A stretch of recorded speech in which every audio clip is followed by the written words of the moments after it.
आज के case studies के इस लेक्चर में बात करेंगे उस जजमेंट की जिसमें यह कहा गया है फैमिली कोर्ट की तरफ से कि अगर दंपत्ति एक लंबे समय से अलग अलग रह रहे हैं तो उन्हें डिवोर्स की डिक्री दे दी जा सकती है।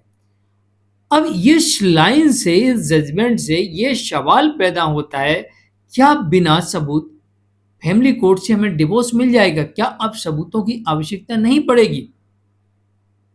और अगर यहां पर सबूतों की आवश्यकता नहीं पड़ेगी तो तत्काल अपने केस में देखिए आप कितने सालों से अलग रह रहे हैं और अब आपको आपके ही फैमिली कोर्ट से डिवोर्स मिल जाएगा।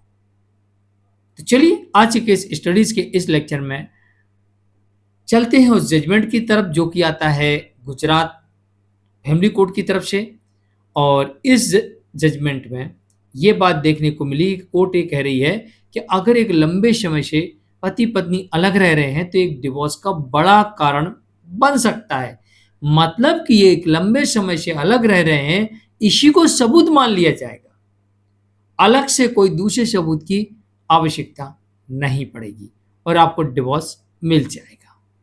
अब आप कितने सालों से अलग रह रहे हैं देखिए अपने केस में और चलते हैं जजमेंट की तरफ। और इस केस में जैसा इनको डिवोर्स मिल गया, क्या आपको भी मिल सकता है या नहीं मिलेगा? और मिलेगा तो आपको क्या क्या कोर्ट को अपनी बातें बतानी होंगी वो भी आपको बताऊंगा। जय जिनेंद्र हूं क्रिश्चियन।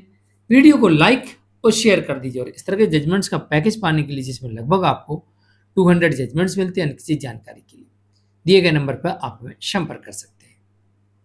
दरअसल गुजरात में एक फैमिली कोर्ट ने एक आदेश सुनाया और फैमिली कोर्ट ने यह कहा कि दंपति लंबे समय से अलग रह रहे हैं, इस कारण से इन्हें डिवोर्स दे देनी चाहिए। अब इसके पीछे की वजह भी समझ लीजिए। दरअसल दंपति के मध्य 2017 में विवाह हुआ था। 2017 में विवाह होता है और दंपति के मध्य विवाद स्टार्ट हो जाता है और अब ये 2019 से पति पत्नी दोनों अलग रहने लगते हैं। पत्नी अपने मायके चली जाती है 2019 में और फिर लौटकर वापस नहीं आती है। इस बीच में जब ये लोग साथ रह रहे थे 2017 से 2019 के बीच में, इस बीच में इनके यहाँ एक बेटी का जन्म होता है और बेटी भी पत्नी के पास होती है। लेकिन विवाद इतना बढ़ जाता है कि अब ये लोग साथ नहीं रह सकते और इनके केसेस भी कोर्ट में चल रहे हैं। जैसे कि पत्नी अपनी तरफ से केस फाइल करती है, मेंटेनेंस का केस, दहेज का केस, घरेलू हिंसा का केस, ये केसेस भी फाइल कर दिए। अब लेकिन यहाँ पर न्यायालय ने ये पाया कि भाई एक लंबे समय से आप लोग अलग रह रहे हैं, दोनों के बीच में कई बार समझौते करवा लिए हैं, कई बार समझौते के प्रयास कर लिए हैं, लेकिन सब फेल हो चुके हैं। तो आपके केस में मेडिएशन कितनी बार हुआ, कहाँ कहाँ हुआ, इसकी कॉपी अपने पास जरूर रखिए।